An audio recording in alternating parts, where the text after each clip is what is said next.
This is Paul Nazarevich for CardRunners.com, and I'm here with Andrew Clark, or Lick It Up Fool. Is that correct? Is it Lick It Up Fool or Lick It Up Fool? It's Lick Up Fool. Lick Up Fool. Yeah. Sorry. And we're here for episode 2.2, so the second episode of season 2 of Crushing the Micros. And we're going to look at some c-betting. We're going to look at c-betting 102, which is heads up versus the bully. Some card runner / 2+2 members will have kind of similar characteristics, but most of these hands will focus on playing the bully. So I've also had some complaints about the fact that I haven't been using the phrase "I feel like" as much as I have before. So I feel like I'll get a chance to use it quite a bit today. So eat your hearts out. So bully and card runners type. Basically, these guys are going to be thinking on level 2 and 3, and these are the type of players that you'll hear. You'll hear them say, "I'm going to call here and try to outplay and post flop." Often, they'll have this mentality in 3-bet pots predominantly. So 3-bet pots is it's a whole other series of episodes, in fact, that we're going to talk about. But this is the mentality they're going to be coming from. So this is something that we'll need to keep in mind. Now, they are much more likely to try to put some moves on us when they have position. They're a lot more likely to float, and that's something we'll have to keep in mind as well. And it's a lot easier for them to try to put some moves on you if you've raised from the cutoff and the button, as your perceived range from raising from late position is going to be much wider. So remember, these guys are thinking about your range, and they're going to be thinking about your tendencies. So if you're raised from under the gun, yeah, they're going to give you much more credit for a hand than, for example, if you've raised the button. So once they start putting moves on you, if you've raised from early position, for example, you're just going to have to give them a lot more credit. So the kind of worst case scenario for us is if we're in the cutoff and we have a bully on the button. Now, usually you should not be in this position because you should not be out of position against the bully. But, for example, if the players that you have direct position on are bleeding money to you, like if you have direct position on just a huge drunk or just a huge tourist that's sitting on a big stack, then it's going to be more profitable for you to be getting money from these guys than it is going to be less profitable for you to be out of position against the bully. I hope that makes sense. Andrew, did that make sense to you? Well, yeah, obviously if you're earning more money than you're losing, then it's profitable. That's a very good way of putting that. Thank you very much. Your concise British Britishness. So the kind of hands that we want to be opening, if we know that we're going to be out of position and we know that these players are going to be putting moves on us post-flop, we want to play a range of hands that's going to play pretty easily post-flop and pre-flop. So we want to raise, we still want to raise all pocket pairs. We want to raise our suited aces up to ace-9 suited. And we want to raise some suited connectors and some of the higher suited one-gappers if we have players in the blinds that we think are going to be potential targets. So if we have like tourists in the blinds or other bad players in the blinds, then yeah, then we still want to be raising that range of hands. But we want to avoid raising some of the lower suited aces, some of the like King 9 suited, Queen 8 suited, which we might raise if we had a nit, on the button when we're on the cutoff. But these hands, they're just going to play very poorly out of position against the bully.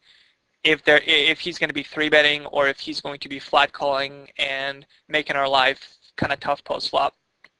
We also want to avoid hands like your offsuit your offsuit connectors and one gappers, and some of the kind of lower Broadway cards, and obviously some of your offsuit aces that are lower than ace 10. So these are just really marginal hands that are obviously they're easy to play pre-flop because if we're 3-bet, then we're just going to fold. But it's just going to be hard to play them post-flop out of position against the bully. Now, the key to all this is my little note about variance. So playing out of position sucks, and you're going to have to play your hands fast, which means that you're going to have to play your big hands fast, and those include your draws, and those include your, I guess your big draws and your big hands, like big mate hands, like sets, and so Andrew and I had a discussion about playing a hand like Ace King. Now, if we have a hand like Ace King and we're going to be playing out of position, and if we raise, depends where we raise. If we raise and are flat called and the flop is a very dry flop, and we bet and are raised, then against the bully, often since it makes sense just to flat call there. But if it's a very drivey flop and we raise in the cutoff and they called on the button and we have ace king and we flop an ace or a king and we start, they start giving us action, then more often than not, we'll just say that's a very good hand. Since we're out of position, we can't afford to give them any more free cards. We'll just play it very fast. And sometimes you run up against a set, and that's kind of what I mean by variance, is that these guys, they're going to be putting so many moves on us that, yeah, sometimes they'll have a big hand, and we'll just have to pay it off. But you can't start becoming passive against these players unless you just have like a monster hand and you're in position and you're just not worried about many things. Then you'll definitely want to start trapping them. We said that versus these guys, we'll want to be trapping them, but we want to be trapping them when we're pretty sure we have a lock on the hand. So the last note that I made is you have a lot more fold equity than you think versus these players. Once you start playing hands fast, they're going to be less apt to make moves on you, and it's just going to make your life easier. Because more often than not, you're not going to have a monster, and you're not going to have the privilege of wanting to trap them. So, all that said, let's bring our first hand, and let's analyze our first example. So here's example number 1, which is we have a nut flush draw plus an over out of position versus the bully. So let's actually go through the hand where we raise in the cutoff, are flat called, and flop the nut flush draw plus an over. We bet and we're raised. So I'm not sure what most people would do in this situation, but let's kind of go over my thought process and what the best action would be in this case.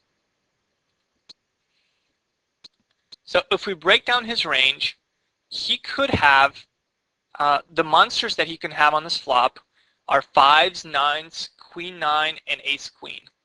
If he slow played ace queen, I wrote that it's unlikely because a player like this is going to be 3-betting you with a pretty wide range, and I would say ace queen is definitely included in that range.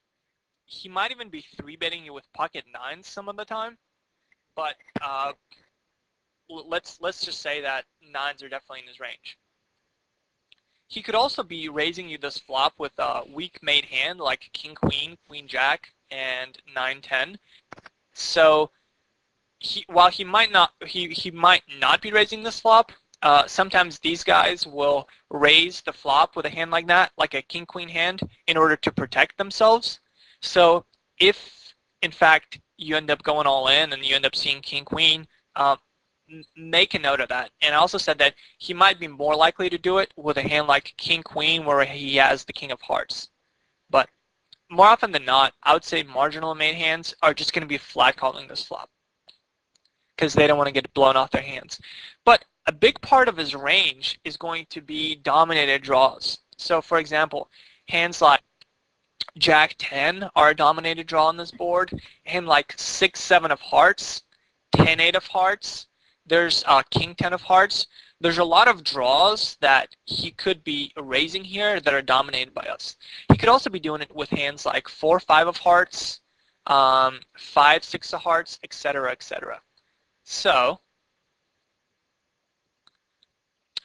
now the last thing that a lot of people might kind of discount is that he could be turning his main hand into a bluff.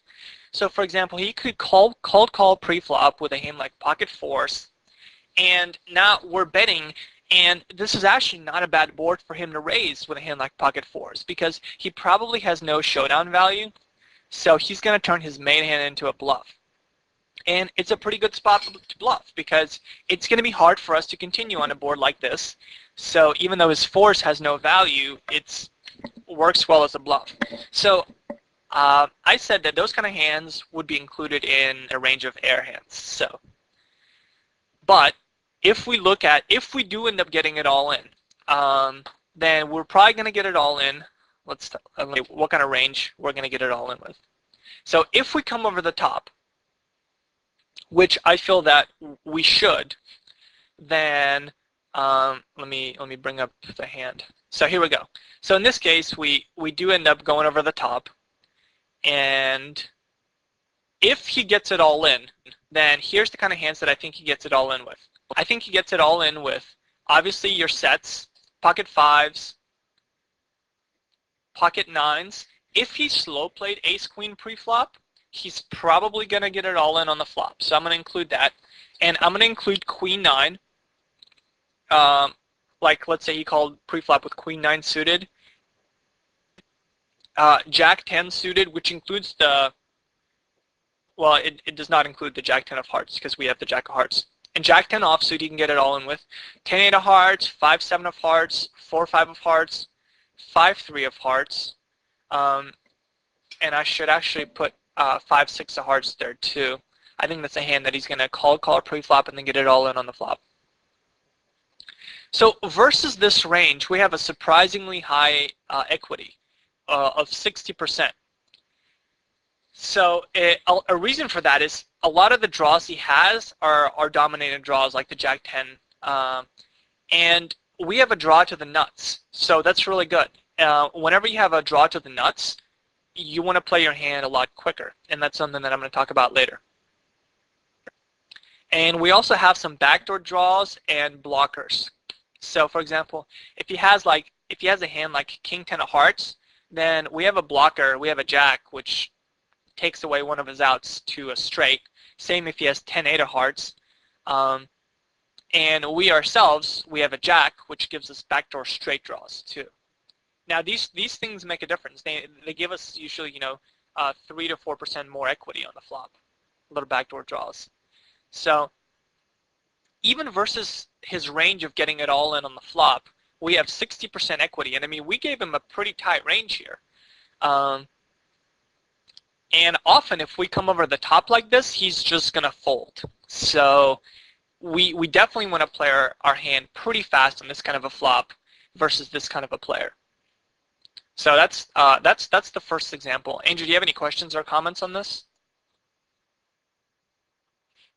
I think it's important to mention that as opposed to other situations where you re-raise here, people can often say, he's only going to call with better, but in this instance, it's just not the case. You can often call with hands that are worse, and we do, like you said, we've got great equity in the hand, and he can be doing this with such a wide range that includes bluffs that with the money that you win when he folds and the money that you win even when he calls and we end up winning, it's just clearly getting it in on this kind of flop versus this player is plus EV. And I mean, sometimes he'll show up with pocket fives here, and then you'll post then people will post the hand to the forums and they'll say, how should I have played it differently? And you really didn't. You just ran into the absolute top of his range. And that's variance, Whenever you get it all in versus somebody's absolute top of the range, That's just variance. And versus these guys, you're just going to have to play fast. So now here's the next note that I have, which is drawing to the nuts. Whenever you have a draw to the nuts, you can play much more aggressively, and you should play much more aggressively. For example, nut flush draws or open-ended straight draws on non-paired and non-flush boards. Sometimes you'll often have overcards here.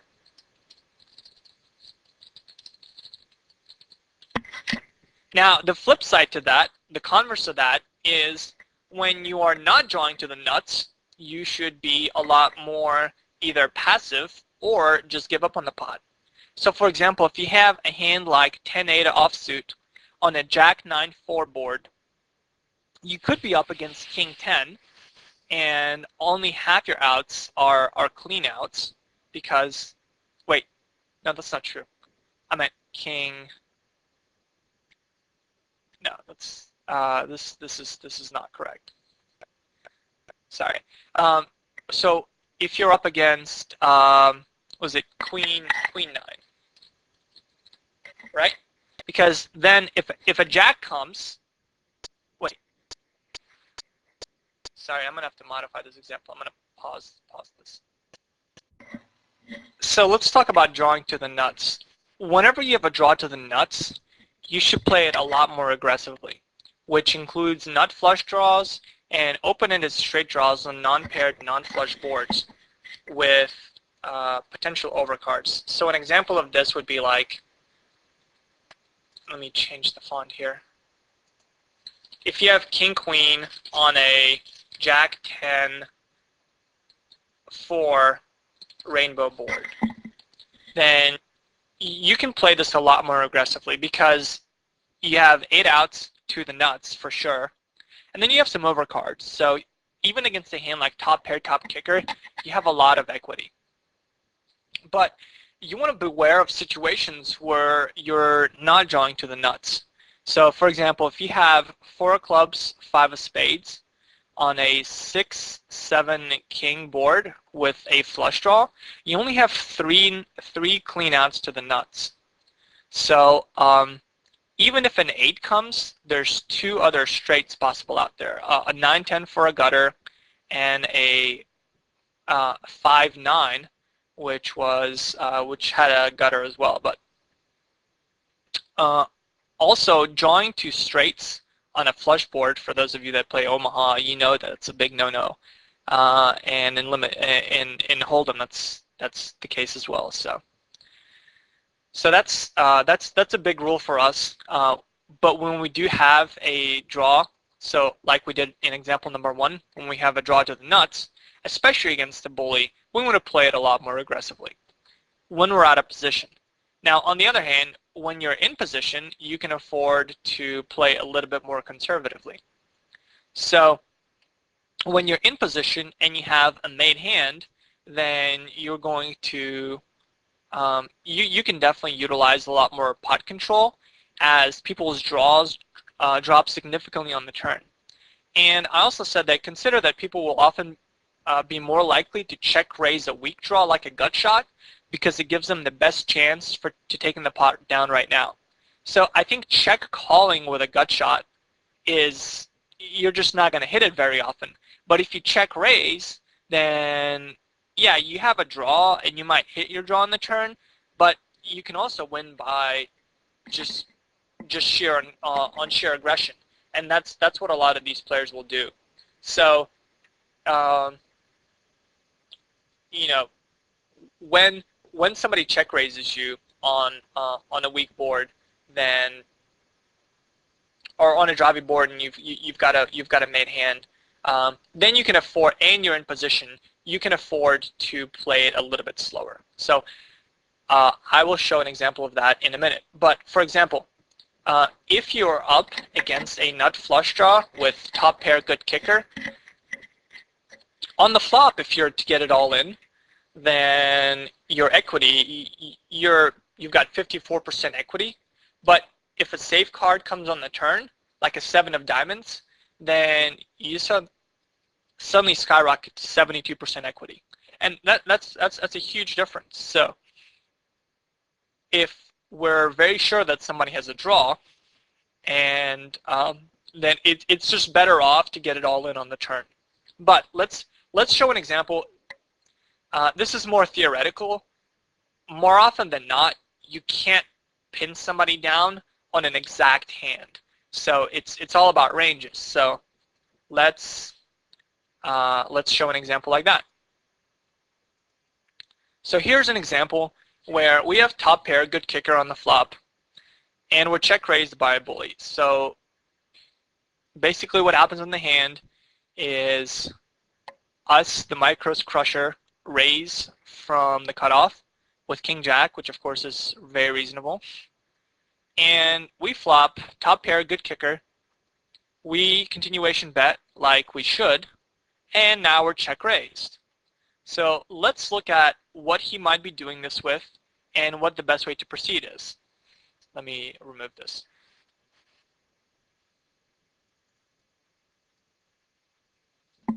So on this board, what could he be doing this with? So I gave him a range of ace, queen, all the suited aces.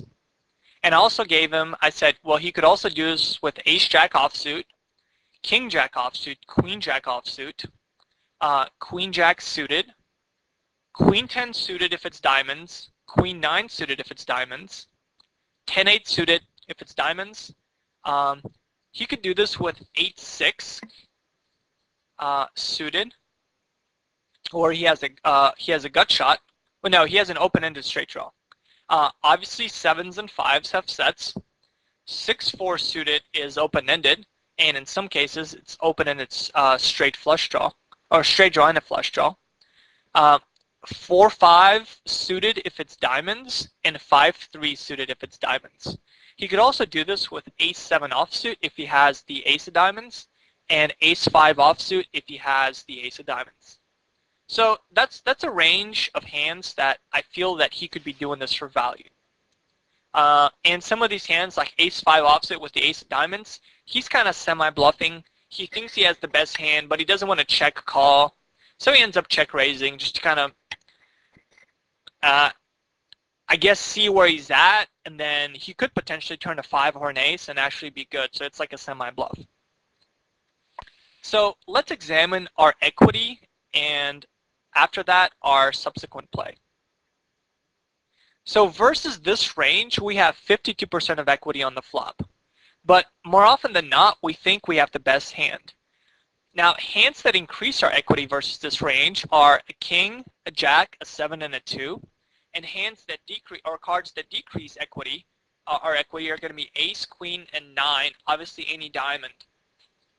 A lot of cards will keep our equity on the flop the same, which is roughly around 50%. And those include the ace of diamonds, a 10, an 8, a 6, a 5, a 4, and a 3. So on various turns, if a turn is a king, our equity skyrockets to 76%. Let me bring up the board again, just to kind of have it here. If the turn is a jack, giving us trips, it goes up to 70%. Any non-diamond 7 goes up to 59%. Any non-diamond ace goes down to 42%. Any non-diamond queen goes down to 42%. And then any jack, any diamond other than an ace, and our equity goes down to 46%. We have a redraw. If a diamond comes and they have a low flush draw, we actually have a redraw to a king high flush draw, but we could be drawing dead against the ace high flush draw, so that's a whole other dynamic. But so versus his range, we're essentially flipping on the flop, and more often are going to be flipping on the turn. So what is the best way to proceed here?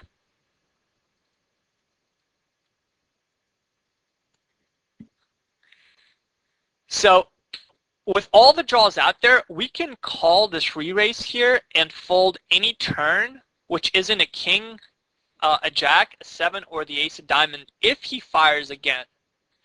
But so if we know that the guy's going to fire again on the turn, 100% of the time, we're better off folding on the flop, we're definitely correct to bet the flop, but then we're better off folding on the flop if we know he's going to fire 100% of the time.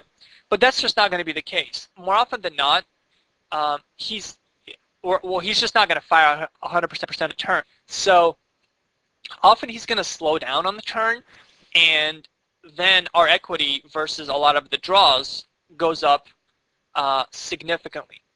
Now, if we know that the villain makes a habit of check raising those kind of flops habitually, and then follows up with a turn bet, we have two options. What we can do is start shoving on the turns that don't decrease our equity. So for example, any kind of non-ace, non-queen, non-diamond, and non-nine turn, we can start shoving over. And then, if we run into a better hand, we'll just say, well, that's variance. Or we could start delay c-betting some of these flops versus this specific villain. More often than not, we should be just continuation betting normally this flop versus the villain. But this is one of those things that you played this way to begin with, and you just kind of see how people are. And then as you learn more about them, you start adjusting your play, and that's this is the kind of adjustment that you need to start doing. I would say lean towards making this adjustment first, and then making this adjustment second. Andrew, questions or comments about this hand? Observations? Actually, no. I think I think it's fine. I'm trying to take it in myself. So. So now, since I kind of brought up this idea of a delay c-bet, let's move on to delay continuation bets. All right, so let's talk a little bit about delay continuation bets. So the cardinal sin is, I guess, of poker is putting in money when you have the best hand and then folding. So delay continuation bets prevent you from doing that. On the other hand, it forces you, people become convinced that, well, because I've shown weakness on one street, then I'm going to have to end up calling down. And ultimately ends up causing you to lose more money than if you were to bet fold. Now, delay continuation betting also turns our hand face up, because we're betting most flops if we have a good hand, and we're betting most flops if we have air, and thus have no chance to win it other than by just delay continuation, or by continuation betting. It means that we have a marginal made hand. A hand with some kind of showdown value that we think we're best and we just want to go to the turn. These things are best used against really aggressive bully type of players that are on draw heavy boards.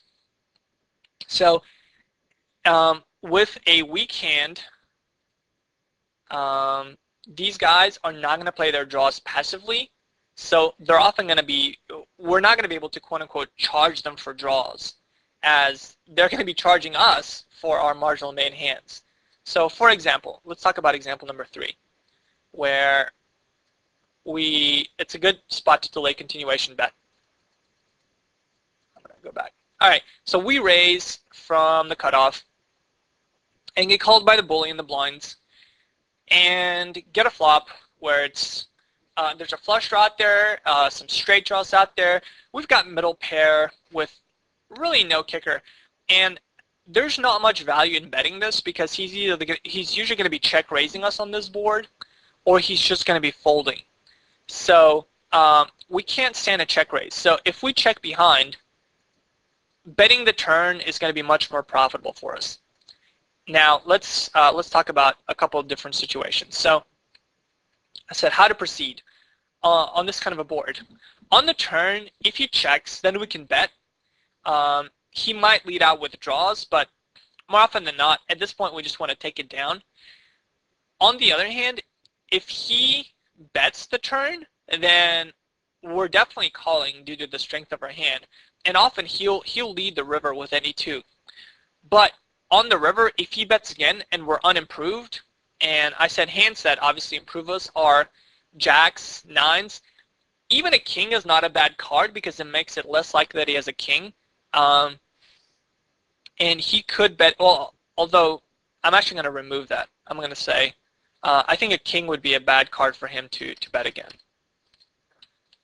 But I might be, although I might be looking to, no, I'm going to put it back in, sorry.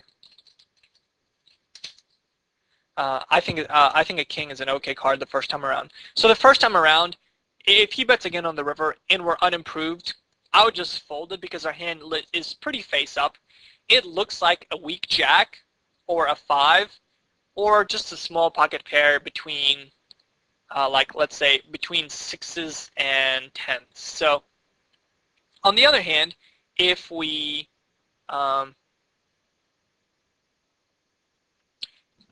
just flat call the flop, or if we just flat call the turn, it kills his equity. So if he's not able to get the money in on the flop with some kind of a draw, his equity drops dramatically, and we're going to be able to take the hand to showdown more often than not. Andrew, do you have questions or comments or any observations on this hand?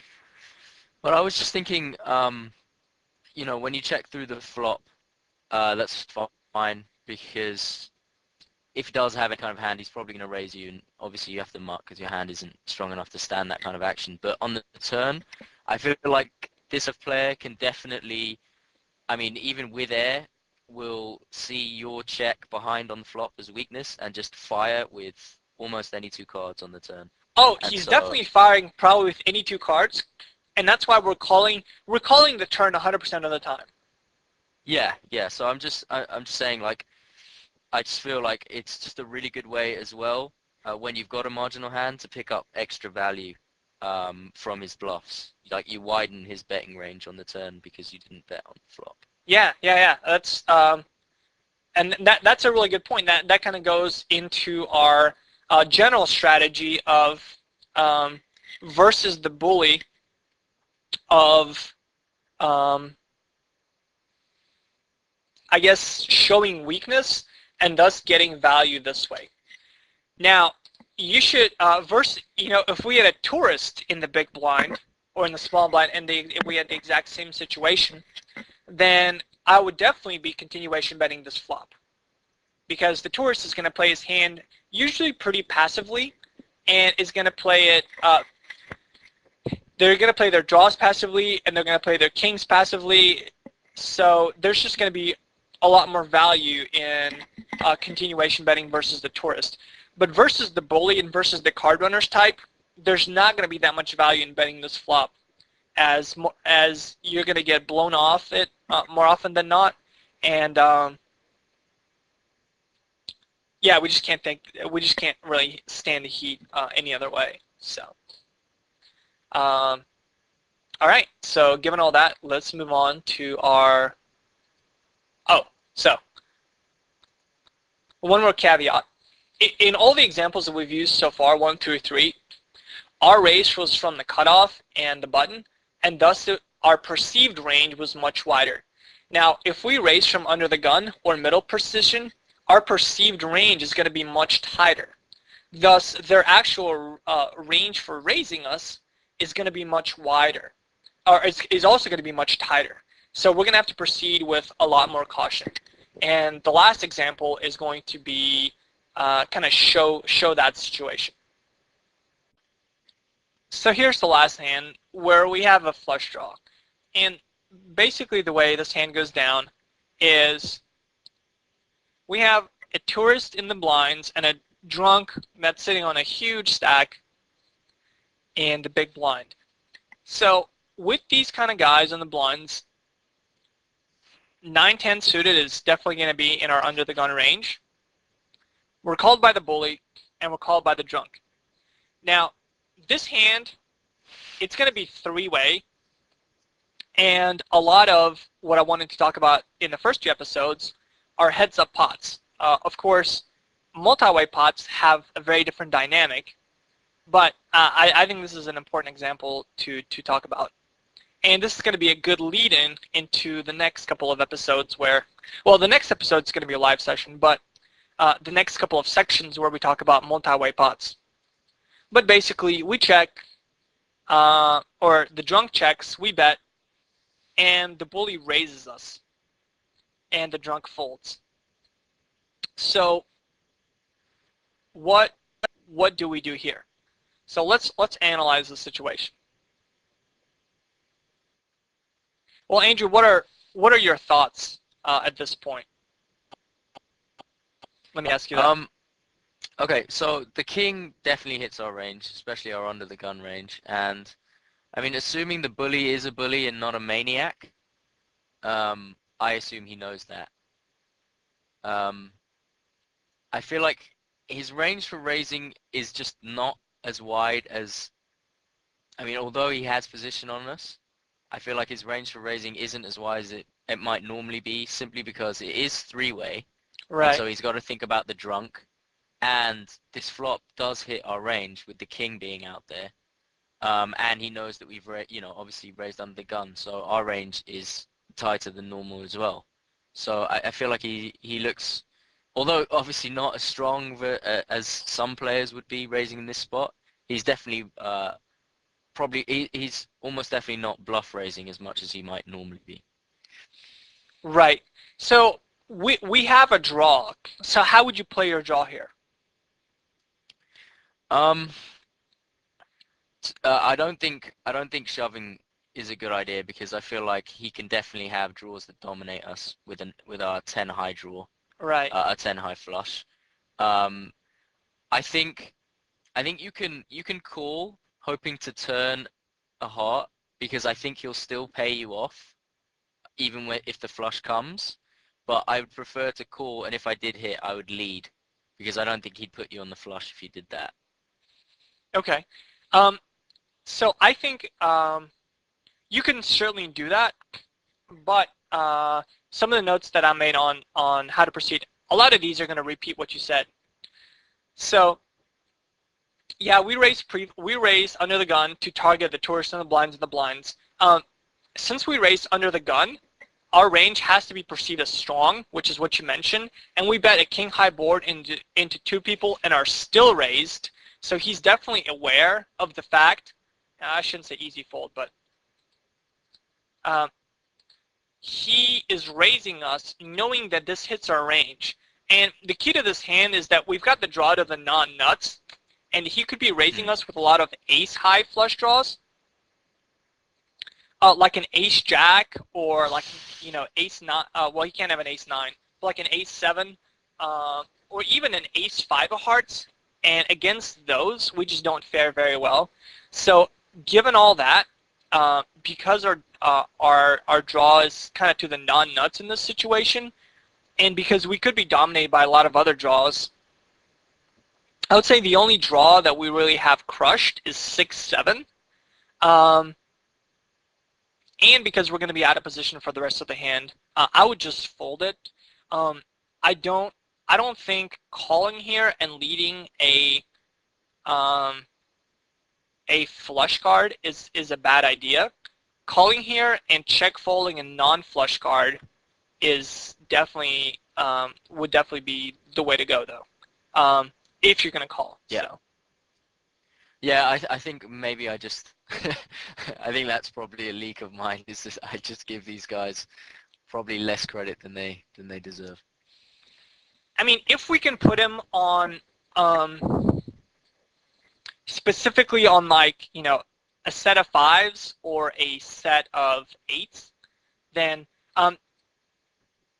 yeah, basically what we're hoping is that we hit our flush and the board doesn't pair. So, but I think folding in the situation, I don't think anybody would say that folding is a leak here. So. No, I from what you've said, I think that's definitely the best line. You can just pick better spots. Right. Now, so homework number 2, play a draw aggressively out of position from the cutoff or middle position. Now, I talked about playing draws aggressively when you've raised in late position and are raised and are kind of re-raised, but I'm going to include the middle position in that, just because I want there to be a wider range of hands that you can pick from. and I want you to focus on whether you're drawing to the nuts or not, and what range of hands do your opponent will 4-bet shove over your bet 3-bet, and how do you fare? Is that how you spell fair in this situation? Yeah. Is it fair or like that? I think fare RE is like a train fare or a bus fare. So I think So it's how do you actually fare? It doesn't look right, but I believe you. So how do you fare versus this range? In England, you don't have like little e's here. You wouldn't say. No. No. All right. Although now you're confusing me. Now I'm gonna have to look it up. Anyhow, I do want you to analyze how you fare versus his other range. So, finally, next week we're going to do live video number 1. It's a session that I played at 25 no limit, and there's numerous interesting spots that came up. So I'm looking forward to discussing that with you guys. But for now, this has been Andrew Clark, Lookupful, and Vernier for CardRunners.com.